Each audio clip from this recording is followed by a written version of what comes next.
ating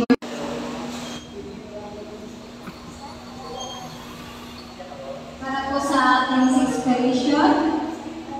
Ating pong gamitin sa may bilang 264. At sa ibang isang linggo.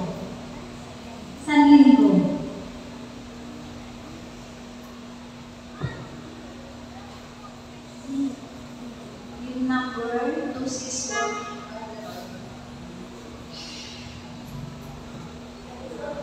Sa ibang isang linggo. Releasing. At sa ibang isang linggo.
At lagi mong samahan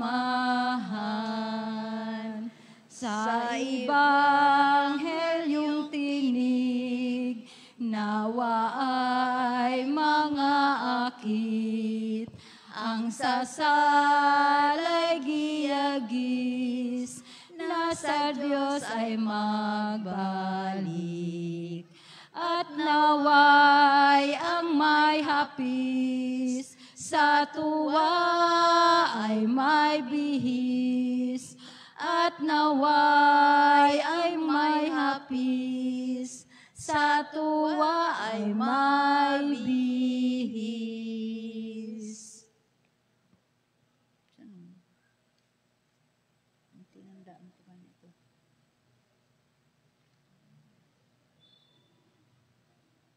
Para po sa ating pagpapatuloy, atin pong sama-samang awitin.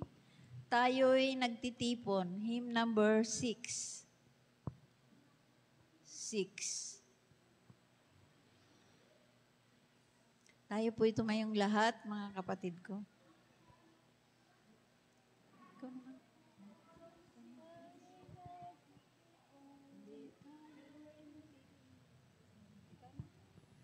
Tayo'y nagtitipon. Ready, sing.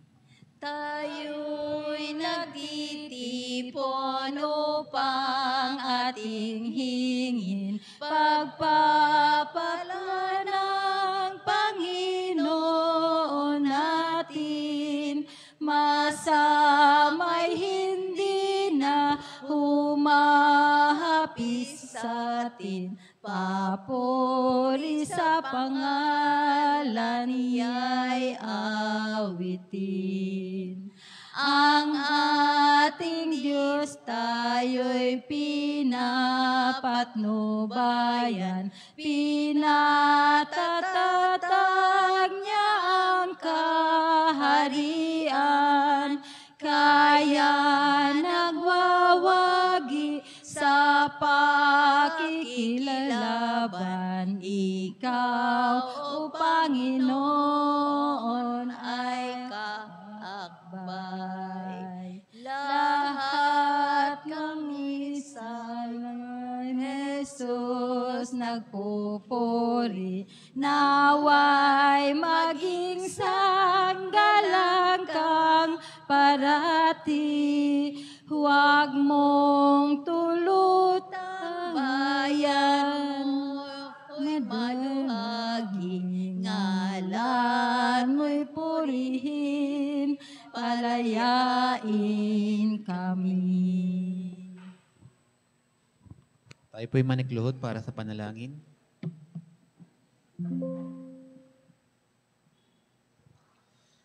Tunay po, mahal na Panginoon, na ang aming nararamdaman ay nalulugod, nasisiyahan dahil sa araw na ito ay muli po kaming sasamba, pupuri sa inyong banal na pangalan at patuloy kaming magbibigay ng kaluwalhatian sa pamamagitan ng aming pagsamba sa inyo. Hinihiling lang po namin na ang inyong banal na Espiritu ang siyang manguna, lalo na sa aming speaker na si Brother Marsan, na nawa, pahiran niyo po siya ng langis upang lahat ng kanyang bibigkasin ay pawang diyan manggagaling sa langit na bayan. Maraming salamat po at nawa patuloy namin maranasan ang pagpapala at biyaya na nanggagaling sa inyo ngayon at pagpakailanman sa pangalan po ng aming Panginoon Jesus. Amen.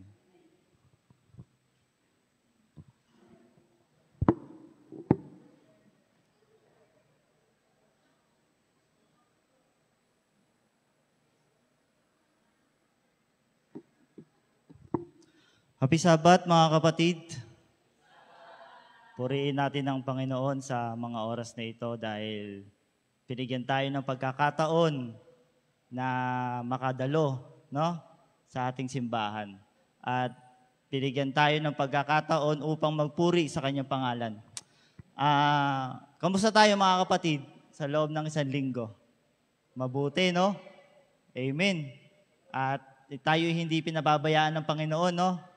Sa buong isang linggo, bagamat tayo may kanya-kanyang problema, pero hindi natin kakalimutan na tayo ay mahal ng Diyos. At huwag natin kalimutan mga kapatid, na tayo ay, ang napaka-importante ay yung mga pagpupulong na ganito, no? Lalo sa Panginoon. At maraming salamat sa Panginoon. Tayo'y binigyan ng pinangunahan tayo ng pag-aawitan ni Sis Annalie and Sister Elisa. At sa opening prayer ni Brother Willie Sanidad. At makakarinig po tayo ng mensahe ng awit nila Sister Darlene Nagit. At purihin natin ang Panginoon, binigyan tayo ng speaker. Siya ang magbibigay ng tinapay ng buhay, mga kapatid, na si Brother John Mark Marsan. Bago ka bumupo, makakarinig po tayo ng pag-aawitan ni Sister Darlene.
Kapag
Amen, mga kapatid.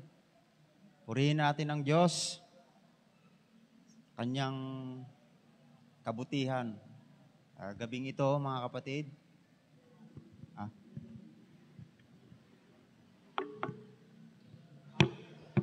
hello. Muli, happy Sabbath, mga kapatid. Purihin po ang Diyos. Purihin natin ang Diyos dahil sa Kanyang kabutihan sa atin.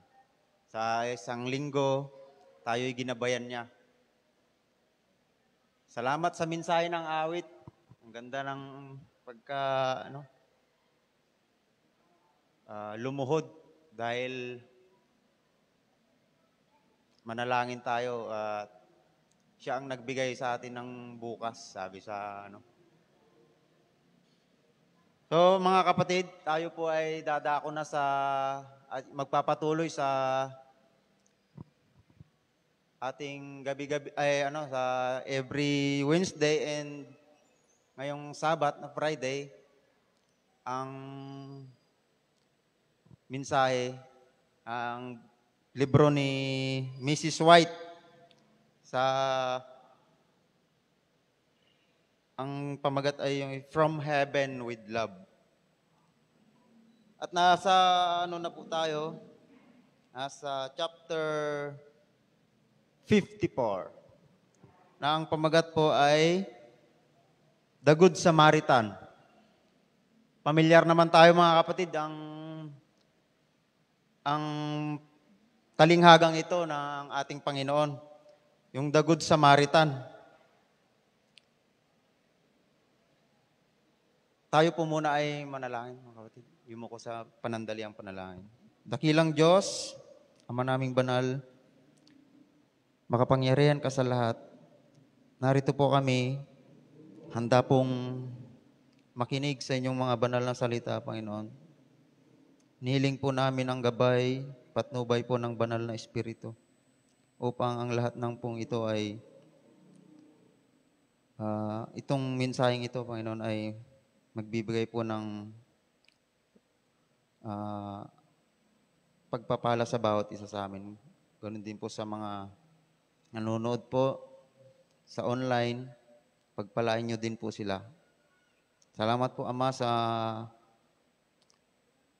paggabay po ng banal na Espiritu upang lubos naming maunawaan ang mensahe niyo po ngayong gabi. Aming hiling sa pangalan ni Jesus. Amen. So mga kapatid, ang The Good Samaritan ay matatagpuan po natin sa Lucas 10, versikulo 25 hanggang 37.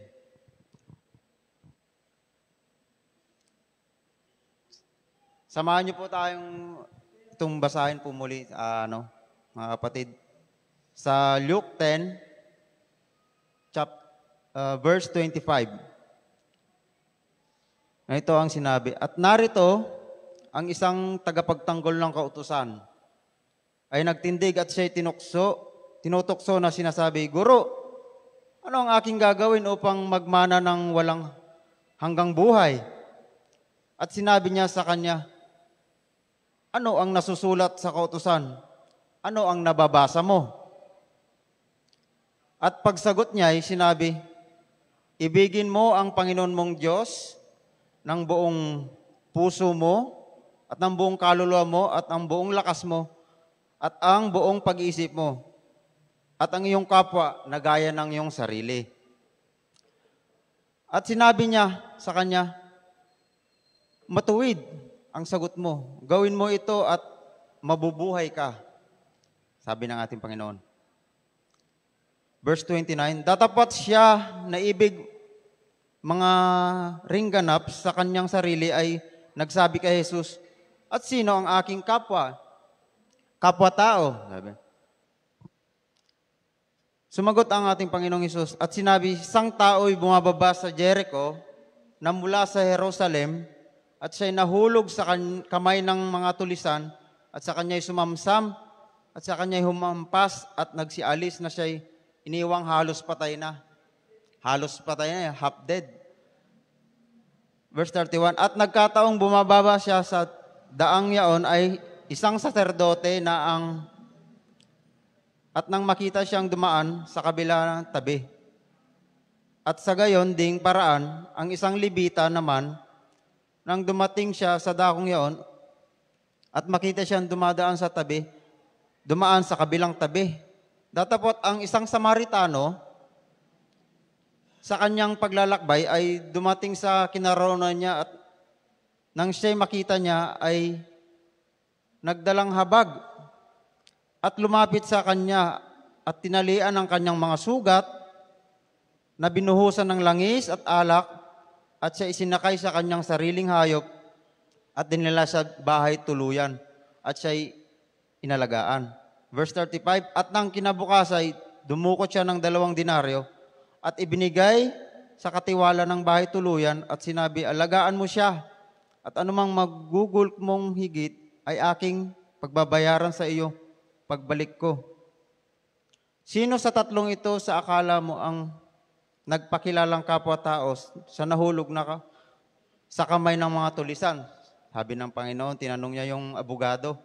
At sinabi niya, ang nagkaawang gawa sa kanya at sinabi sa kanya ni Jesus, humayo ka at gayon din ang gawin mo. Sabi. Mga kapatid, ang parable na ito, yung the Good Samaritan,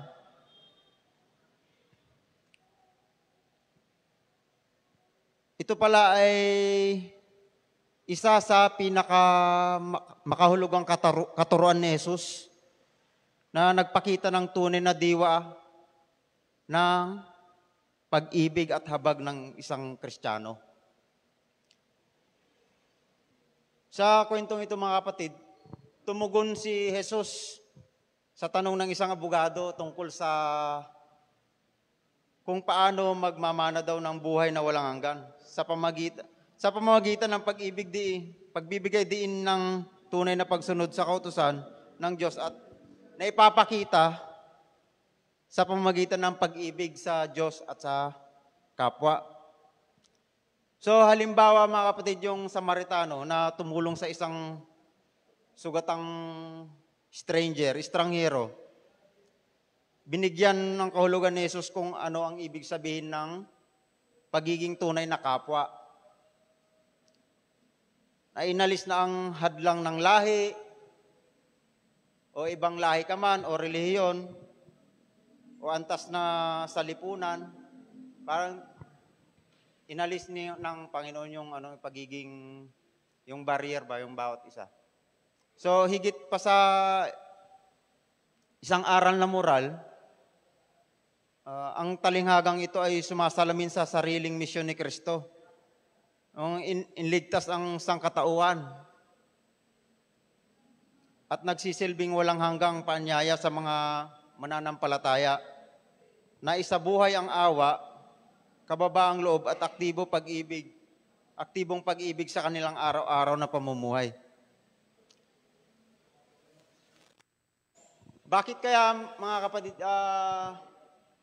yung Samaritano lamang ang tumulong sa estrangherong sugatan, mga kapatid? Ano kaya ang dahilan? Yung Levita ay yung pari, iniwan lang. Dumaan lang siya, pinabayaan niya. Tapos yung Levita, ganun din ang ginawa. Nung nakita niya yung parang wala lang, hindi niya tinulungan. Subalit, yung Samaritano lamang yung tumulong sa estranghero, sugatan, dahil siya ay yung may tunay na malasakit at awa sa kapwa. Hindi katulad nung pari at Levita. Iniwasan lang yung Samaritanong sugatan. Hindi katulad ng hindi katulad ng Samaritano, mga kapatid. Hindi siya nag-alinlangan na tumigil, lapitan siya, Ganon din, tulungan yung taong ito na sugatan.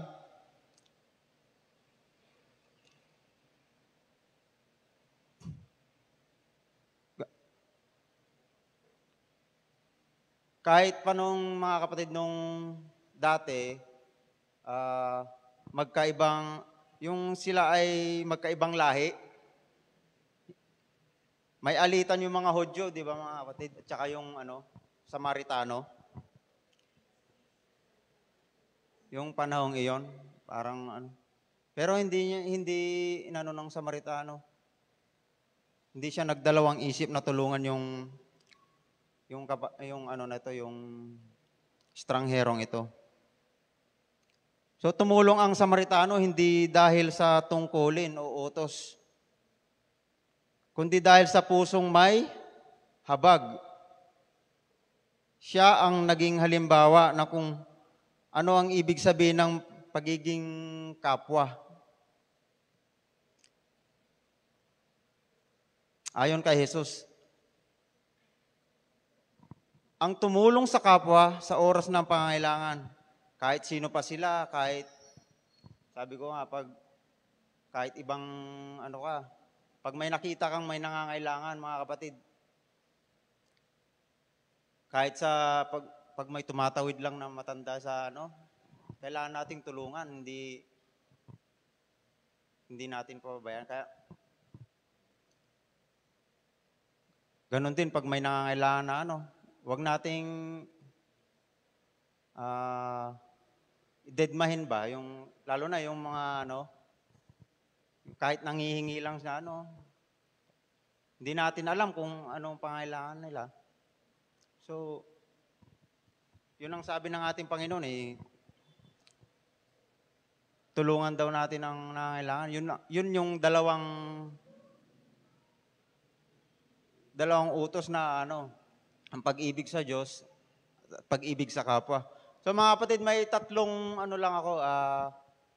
tatlong ibibigay na aral sa parabolang ito.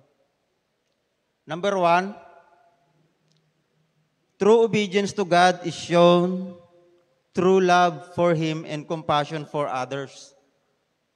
So ang tunay na pagsunod daw po sa ating Panginoong Diyos ay naipapakita sa pamamagitan ng pag-ibig sa Kanya at malasakit sa kapwa.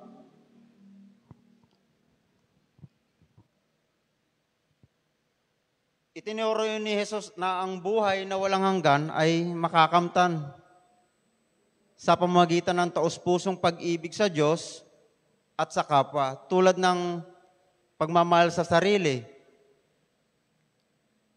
Ang tunay pala na diwa ng kautusan ay hindi nasusukat sa mga rituals o yung seremonya.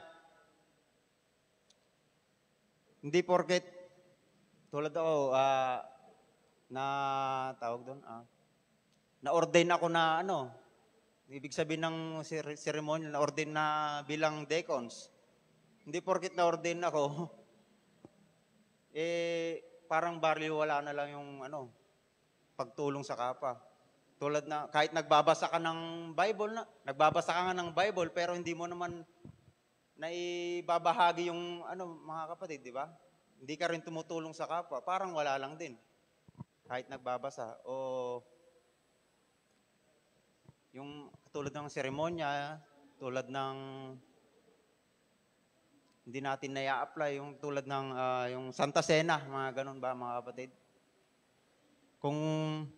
Kundi sa pamumuhay ayon sa 2 dakilang utos na ito araw-araw. Kaya mga kapatid, kahit dati ako nakikita ko yung mga maraming hindi yung mga nangihingi na ganyan, parang hindi mo alam kung ano yung nila yung niloloko ka lang. Kahit malaki yung katawan nangihingi, kahit pero yung iba, kahit putol na yung paa, putol na yung kamay, nagtatrabaho pa, kayang-kaya pa magtrabaho. Ano sa tingin niyo mga kapatid yung Pero nandun nakasulat sa na kailangan mo pa rin tulungan. Di ba? Ang nangangailangan, sabi ng ating Panginoon. Yung pangalawa, mga kapatid, the Good Samaritan illustrates genuine, selfless love. Unlike the priest and the Levite, the Samaritan showed compassion to a wounded stranger, regardless of nationality or social status. His actions demonstrated that true neighborliness is defined by mercy and kindness, not by race, not by religion or position. Sa mga kapatid, ipinapakita ng mabuting Samaritano ang tunay at walang pag-iimbot na pag-ibig. Hindi katulad nung pari kanina at saka yung Levita. Pinamalas ng Samaritano ang habag sa isang sugatang estranghero. Kahit iba ang lahi man o yung katayuan sa buhay, tulad sa atin ngayon, kahit ibang lahi pa yan, kailangan nating tulungan o kahit kapananampalataya natin, hindi natin kapananampalataya, hindi na natin tulungan. Pag nangangailangan, di ba mga kapatid? So yung ipinakita ng kanyang gawa na ang pagiging tunay daw na kapwa ay nasusukat sa awa o sa habag at kabutihan.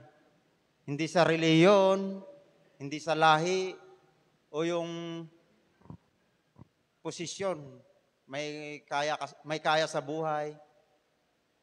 Hindi ba natin, kung nangangailangan naman, hindi ba natin pwedeng tulungan siya? Tulungan sila? O yung kahit ibang lahi ito. Hindi naman Pilipino, gano'n.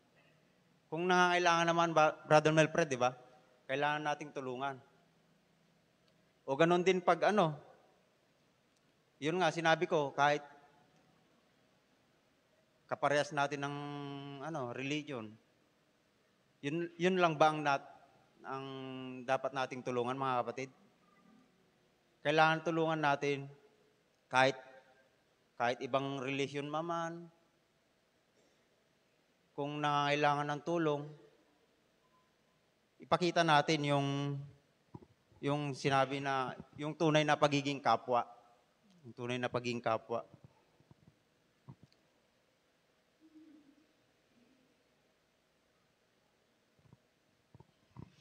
Itong pangatlo, mga kapatid, the parable reflects Christ's own mission and a call to His followers. Ito pala, Jesus is the ultimate Good Samaritan who rescued humanity from sin at His own expense.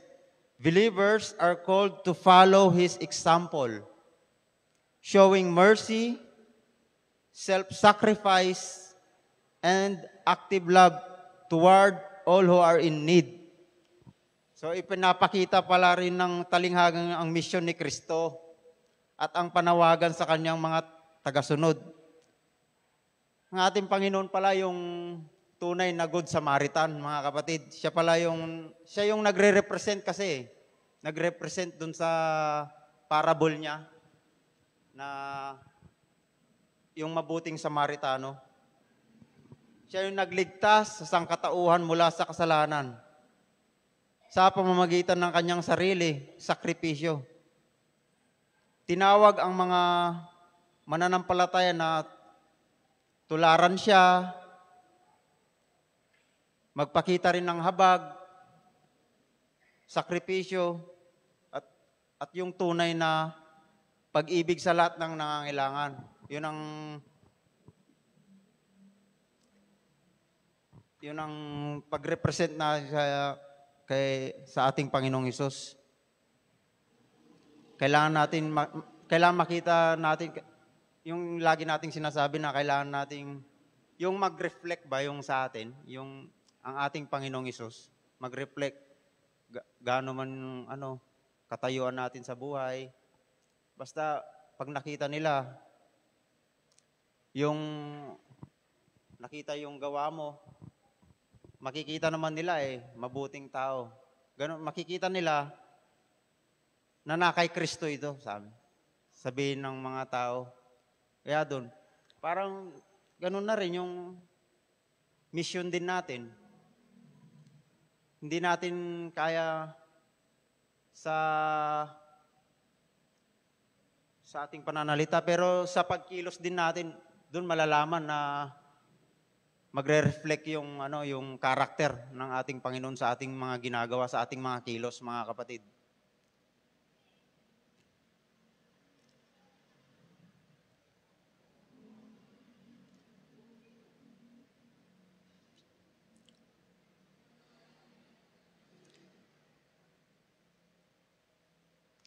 Sabi, ang kwento ng mabuting Samaritano at ang karakter ni Jesus ay nagpapakita ng tunay na kahalagahan ng batas at kung ano ang ibig sabihin ng pagmamahal sa ating kapwa, gaya ng ating sarili.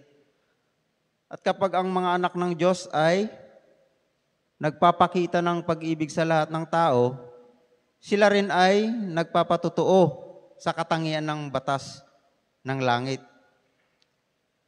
Ayon sa 1 John 4:12, kung tayo ay nag-iibigan, ang Diyos ay nananahan sa atin at ang kanyang pag-ibig ay ganap sa atin. Sabi ni Apostol Juan.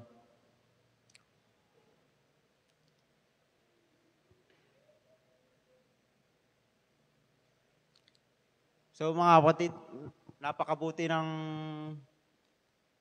Panginoon kasi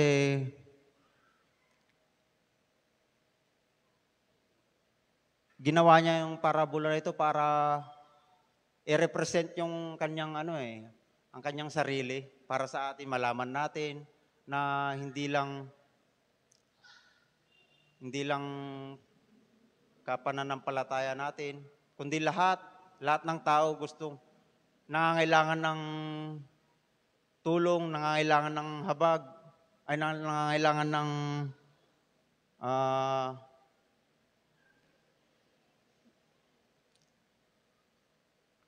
ng pagkalinga.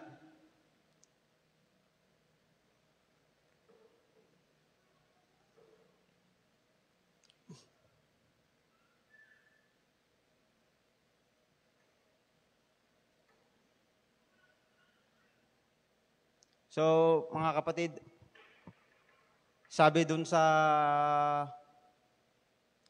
yung kanina, verse.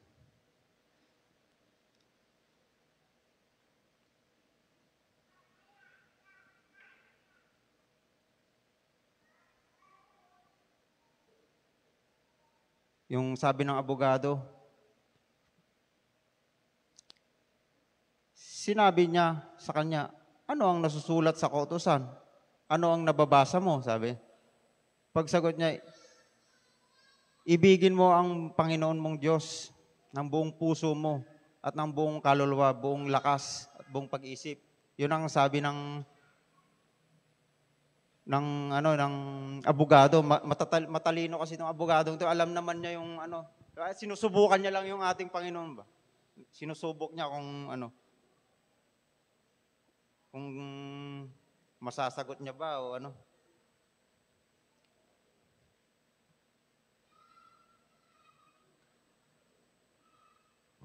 Mga kapatid, ang Panginoon ay nananawagan sa atin, sa bawat isa sa atin na tumingin ng higit pa sa ating sarili Isabuhay natin mga kapatid ang tunay na kahulugan ng pag-ibig at habag.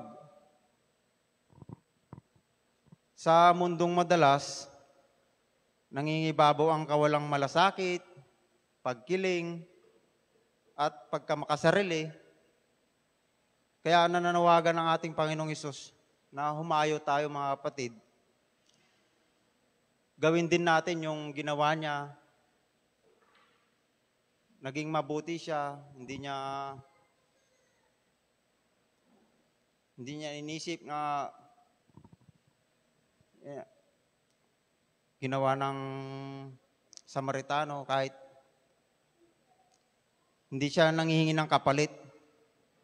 Napakabuti ng ating Panginoon mga kapatid kasi siya yung tunay talaga na Samaritano para sa akin. Siya kasi yung nagligtas sa atin mula sa ating mga kasalanan. Nagsakripisyo, sinaktan, dinuraan, ipinako sa krus. Lahat ng sakit, nilagyan ng nilagyan ng korona na tinik.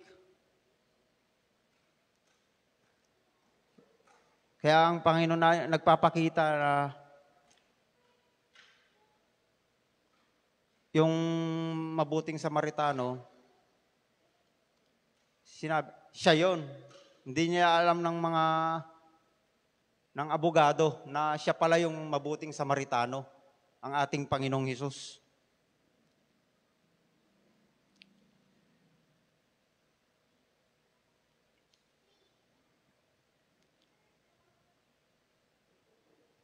So pinapaalala niya sa atin na ang ating kapwa ay hindi lamang yung mga malapit sa atin, o yun nga, yung sinabi kanina, yung kapareho natin ng paniniwala, kundi yung bawat nangangailangan ng kabutihan at malasakit.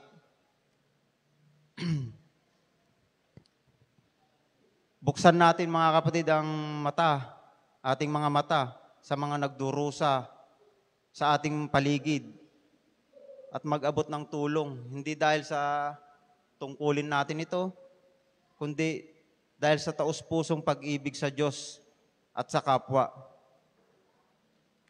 Sa pagpapakita ng awa, ating inihahayag, manifest natin yung katangian ng ating Panginoong Hesukristo. So siya yung tunay na talagang mabuting Samaritano na unang nagpakita ng awa sa atin. Ito lamang mga kapatid ang maikling mensahe ngayong gabi.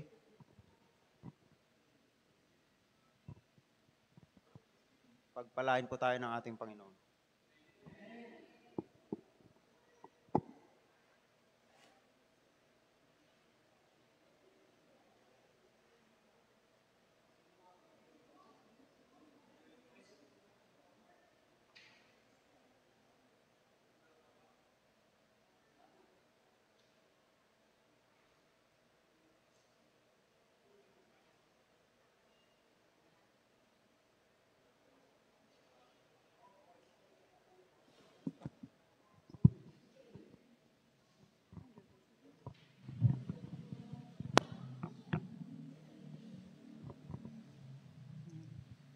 Sa pagtugon po mga kapatid ko sa masaganang pagpapalang ating tinanggap ngayong gabi, atin pong sama-samang awitin,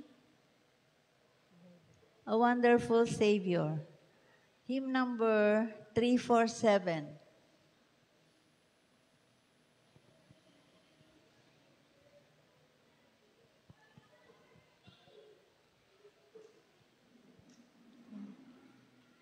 Yung isa, Brother Roy, yung He hideth my soul. He hideth my soul. 347. 347.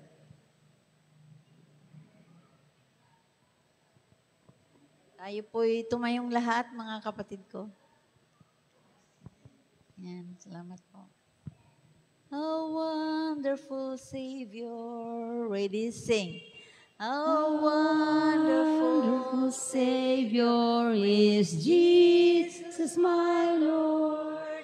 A wonderful Savior to me. He hideth my soul in the cleft of the rock, where rivers of pleasure I see. He hideth my soul in the cleft of the rock, that shadows a dry, thirsty land. He hideth my life in the depths of His love, and covers me there with His hand, and covers me there with His hand. A wonderful Savior is Jesus, my Lord. He taketh my burden away. He holdeth me up, and I shall not be moved. He giveth me strength as my day. He hideth my soul in the cleft of the rock, that shadows a dry, thirsty land. He hideth my life in the depths of His love, and covers me there with His hand, and covers me there with His hand. With numberless blessings each moment He crowns, and filled with His fullness divine. I sing in my rapture, oh glory to God, for such a Redeemer as mine. He hideth my soul in the cleft of the rock, that shadows a dry, thirsty land. He hideth my life in the depths of His love, and covers me there with His hand, and covers me there with His hand. When clothed in His brightness, transported I rise, to meet Him in clouds of the sky. His perfect salvation, His wonderful love, I'll shout with the millions on high.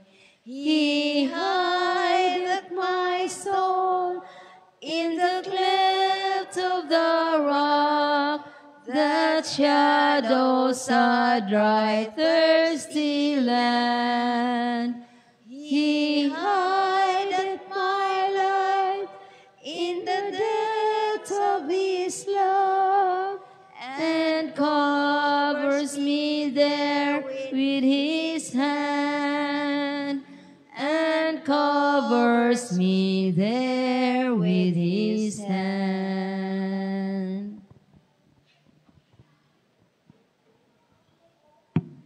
Dakilang Diyos, Ama naming banal, maraming salamat po, Ama, sa aming Panginoong Hesus na siyang naging tunay na mabuting Samaritano. Salamat po sa inyo, Panginoong Hesus. Tulungan niyo po kami, Panginoon, na maging tunay din na Samaritano, Panginoon. Na lahat po ng mga nangangailangan ay handa po kaming tumulong, Panginoon. Ganon din po sa mga kapatid namin na nanonood through Facebook, Panginoong Diyos. Pagpalain niyo din po sila, Panginoon. Tulungan niyo po kami, Panginoong Diyos, sa araw-araw. At ganoon din po, Panginoon, sa aming paglisan. Ihanda po kami para bukas, Panginoon, upang magpatuloy po ang aming pagsamba sa inyo, Panginoon, at paglilingkod po sa inyo. Ingatan kami sa aming pag-uwi, makarating po kami ng ligtas, at makabalik po kami bukas dito po sa inyong banal na sambahan, Panginoong Diyos. Pagpalain po ang bawat isa sa amin. Ganon din po habang kami po ay matutulog mamaya, gisingin po kami para bukas, Panginoon. Bigyan po kami ng panibagong buhay, Panginoon, na nanggagaling lamang sa inyo, Panginoon. Maraming salamat po, Ama, kung ano man po ang aming kasalanan, kung ano man po ang aming nagawang pagkakamali, inyo po kaming patawarin, Panginoong Diyos. Maraming salamat po, Panginoong Diyos. Ito lamang po ang aming dalangin sa matamis na pangalan ng aming Panginoon Jesus. Amen.